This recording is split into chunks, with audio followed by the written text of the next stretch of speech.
Hello student, welcome to my study channel. आज मैं आप लोग को जैव प्रक्रम लाइफ प्रोसेस के बारे में, बायोलॉजी का पहला लेसन क्लास 10 के बारे में बता रहा हूँ कि जैव प्रक्रम किसे कहते हैं।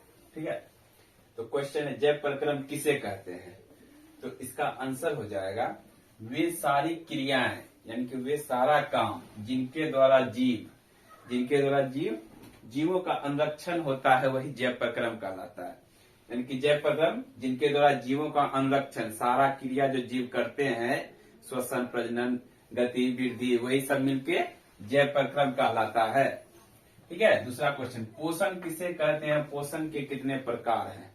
ठीक है, तो पोषण वह क्रिया है, यानी पोषण वह काम है जिनके द्वारा जीव भोजन ग्रहण करके पोषक तत्व, यानी कि पोषण में जीव भोजन को ग्रहण करते हैं। अब भोजन हम इसलिए ग्रहण करते हैं ताकि हमको पोषक तत्व जैसे कार्बोहाइड्रेट, प्रोटीन, वसा आदि का ग्रहण कर शरीर की वृद्धि और विकास करते हैं। हम लोग पोषक तत्व को क्यों ग्रहण करते हैं? शरीर की वृद्धि तथा विकास के लिए, तो उसे ही हम पोषण कहते हैं।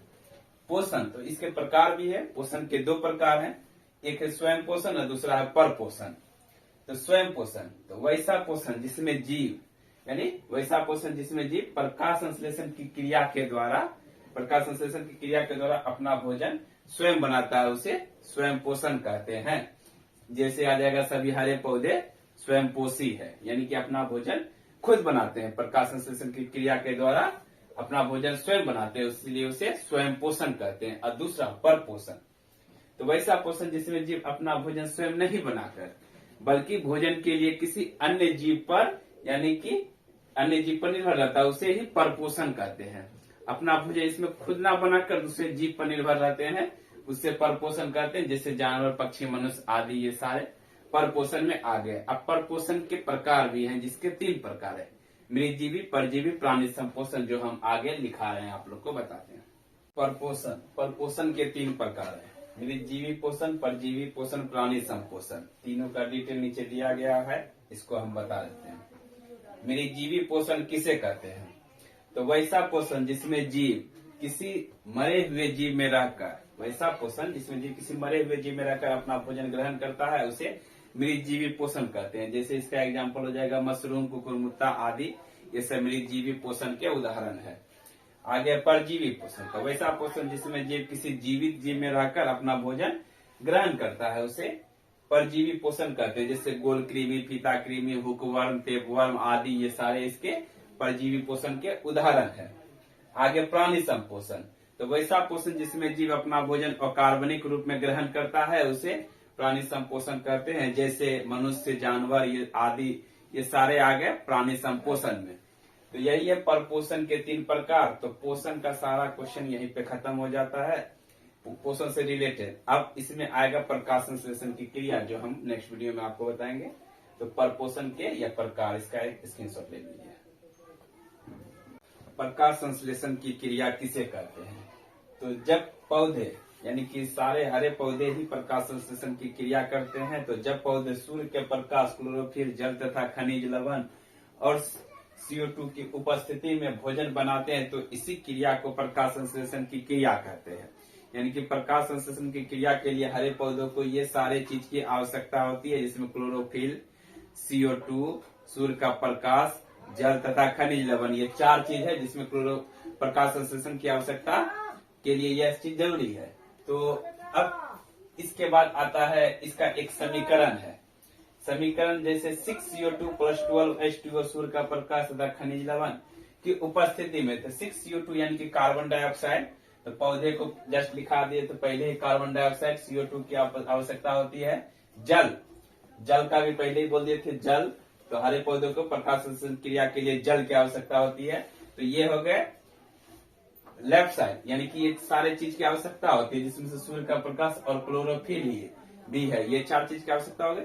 अब इसमें भोजन बना, तो भोजन के रूप में ग्लूकोज, ये ग्लूकोज का सूत्र है C6H12O6, ग्लूकोज बना दिया।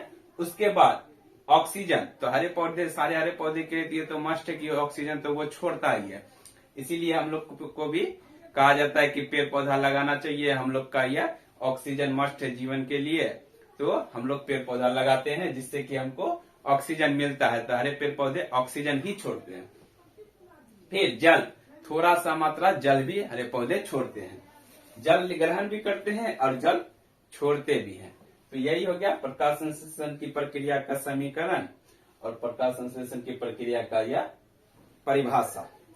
अब हो गया थोड़ा सा और डिटेल इसमें लिखा दिए कि अगर लॉन्ग में क्वेश्चन रहे तो जानना है तो लॉन्ग में जान लेते हैं, या तो ये तो शॉर्ट में हो गया।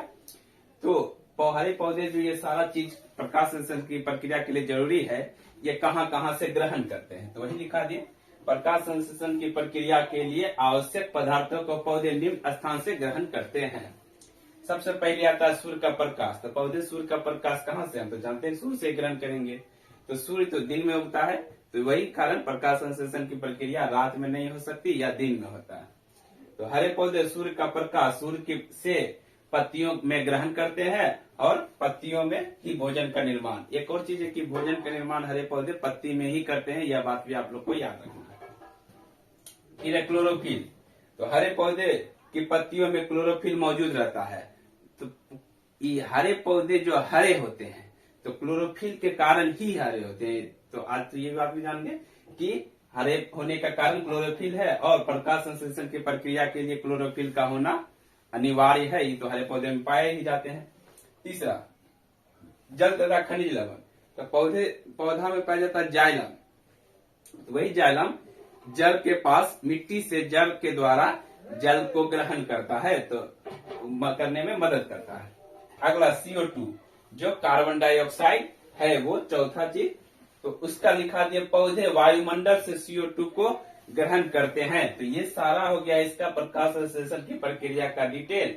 इसमें जितना भी आप लोग को 10वां में क्वेश्चन पूछेगा या जो भी क्लास में क्वेश्चन पूछेगा तो इतना लिख दीजिएगा तो सॉलिड नंबर मिल जाएगा। तो इसका स्क्रीनशॉट ले लीजिए, इसको याद कर लीजिएगा।